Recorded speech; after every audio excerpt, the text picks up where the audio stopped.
জাতীয় চিড়িয়াখানা থেকে আমাদের সঙ্গে যুক্ত হচ্ছেন আমাদের সহকর্মী হাসিবুল করিম বিজয়। বিজয়, ঈদ মোবারক আপনাকে। বিজয়, চিড়িয়াখানায় মানুষের উপস্থিতি কেমন দেখছেন? ঈদ মোবারক মারফি। চিড়িয়াখানায় এখন যেহেতু ঘড়িতে সময় 2টা পেরিয়ে গিয়েছে, এখন পর্যন্ত আসলে তেমন খুব একটা বেশি দর্শনার্থীদের উপস্থিতি লক্ষ্য করতে পারছি না।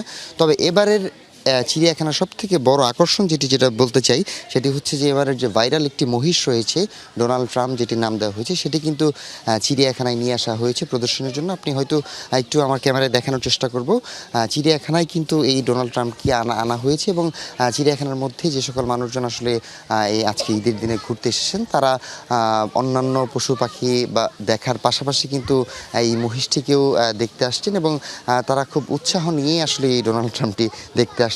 তবে এখন পর্যন্ত আমি দর্শনার্থীদের তেমন খুব একটা বেশি ভিড় দেখতে পাচ্ছি না। তবে বেলা গড়ার সাথে সাথে আজকে ঈদের দিনে মানুষজন এই চিড়িয়াখানাতে ঘুরতে আসবে, যেহেতু এটি ঢাকার মধ্যে অন্যতম একটি বিনোদন কেন্দ্র। যেহেতু ঢাকায় বিনোদন কেন্দ্রের খুবই অভাব বলা চলে, চিড়িয়াখানাটি একটি অন্যতম বিনোদন কেন্দ্র।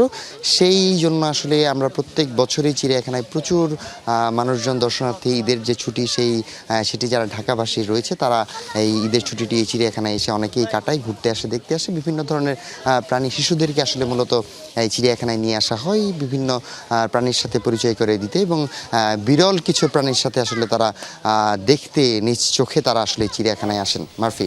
বিজয়, ধন্যবাদ যুক্ত হওয়ার জন্য।